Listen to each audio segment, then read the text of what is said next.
Favorite movie studio is back with their latest movie, Elio, a film that I've been kind of excited for, but the trailers have not won me over. I've basically been excited for two reasons. One, I had a friend who saw a test screening and said they absolutely loved it, and second, it's Pixar. Pixar usually turns out something that's at least really good, and I'm really happy to say that Elio, in the end of the day, ended up winning me over with such whimsy that I'm very excited to talk about it.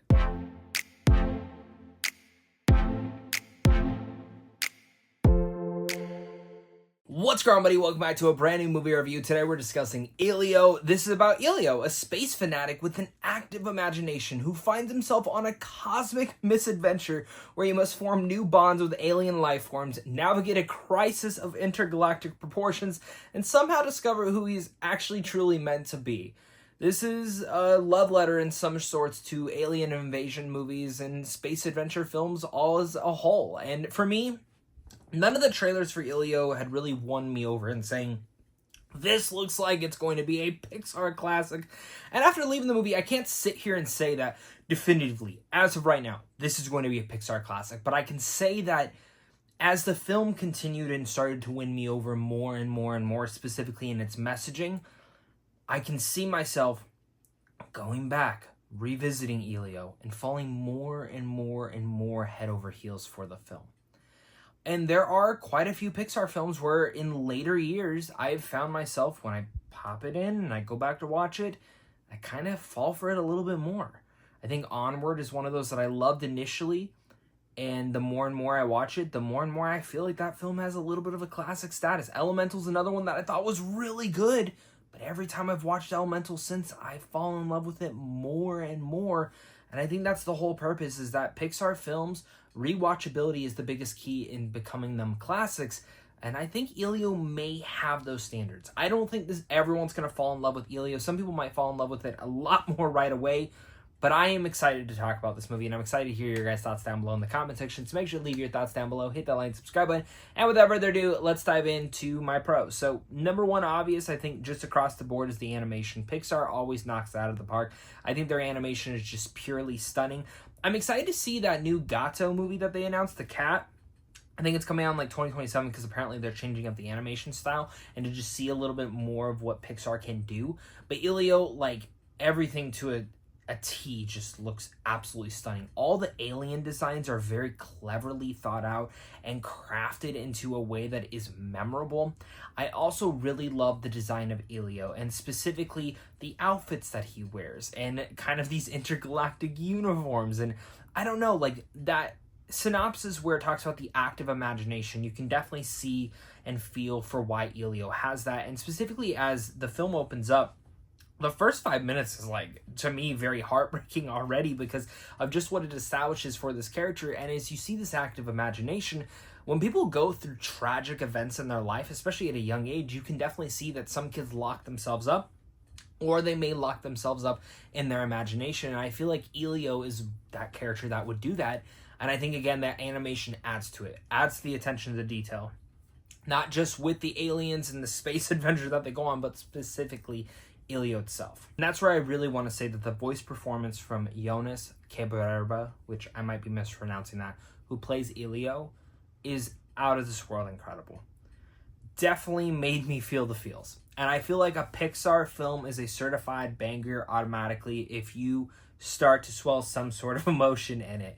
And Elio has at least 2 to 4 different scenes where the tears started to form in my eyes, and I got emotional for what was going on.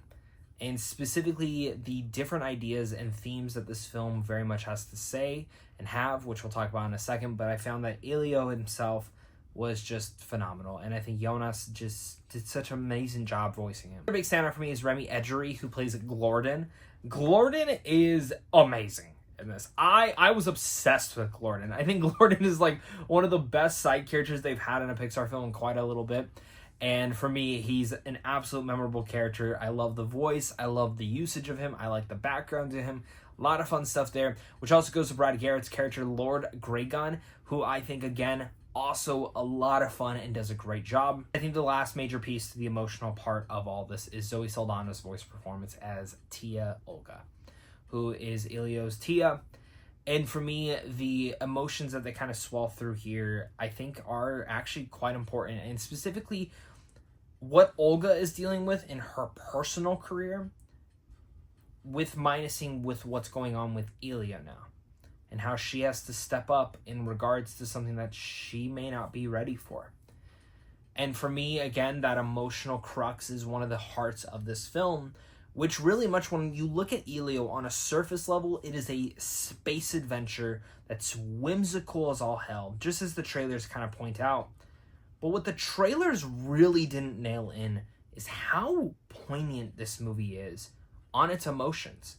Whether it's the emotion of feeling lonely and that loneliness feeling that you may feel after grieving someone, or even stemming from the fact that you're a little bit different than everybody else. But it's coming to that realization that maybe that difference and how you're different from everybody else is the reason that makes you so unique. And that messaging all right there of feeling lonely, grieving, feeling like you're an outcast or don't belong, and that can stem from friends, family, school, whatever it may be. You may just feel different. And I like how the film actually doubles down and touches on that in all those different directions and all those different feelings. And that sometimes maybe you feel like you're not supposed to be somewhere, but then after you go through a bunch of things, you notice, maybe I am supposed to be here. And Elio, for me, just is one of those fundamentals. When you go to a Pixar film, I feel like you have to have these fundamentals that very much layer out a strong story that not just kids can relate to, but specifically even adults, because adults go through these same things. And for me, that's why Elio really much won me over in the end of the day. It's great animation. It's a really fun movie. It's got good humor. It's got good world building. The voice performances are great, but it is that emotional crux that is the reason that this film ended up going from, oh, that was a solid Pixar film, to that was a really good Pixar film. I think as it comes to issues, the only thing with Elio that I really had was I found that the film does sometimes mismanage its story and so many different ideas. While I love all the ideas that it's trying to do, there are certain things in the plot line where it feels like, okay, now we have to go back to having fun. And for me, like when you've made films such as Soul or Inside Out, where you do have those fun moments in there, there are emotional parts to it, and it's okay to let them linger. I've said in the past, Pixar makes movies for adults that kids can enjoy. And I think it's okay if you continue to have that, because Elio is filled with so much imagination that even adults can enjoy it for what that is. For me, I think if they just touched up on the story and some of the editing in certain parts of the department of story, I probably would have enjoyed Elio even a little bit more and been able to say, okay, I love this movie. But I will say Elio, for me, is still a stunning space whimsy that delivers on the adventure of what's out there beyond the stars, and as a love letter to the genre of space adventures. But deep down at its core, it is a poignant look at loneliness, being different, grief, and not feeling like you belong. I think Pixar delivers heart once again within their film, and I think they really much are nailing that. Is this going to be a Pixar classic? I don't know. Maybe to the next generation of kids, maybe to my son it might be. For me, I don't think this touches like the top 10, top 15 Pixar films, but it was going to have to be one of the best films that they've ever made to be able to touch that, because Pixar has made a lot of 10 out of 10 movies, but I still enjoyed Elio for what it is, and I think you will as well. So with all that said, I'm going to give Elio a B+. Thank you so much again, guys, for watching this. Make sure to hit that like and subscribe button, comment down below your guys' thoughts, and of course, until next time, stay classy.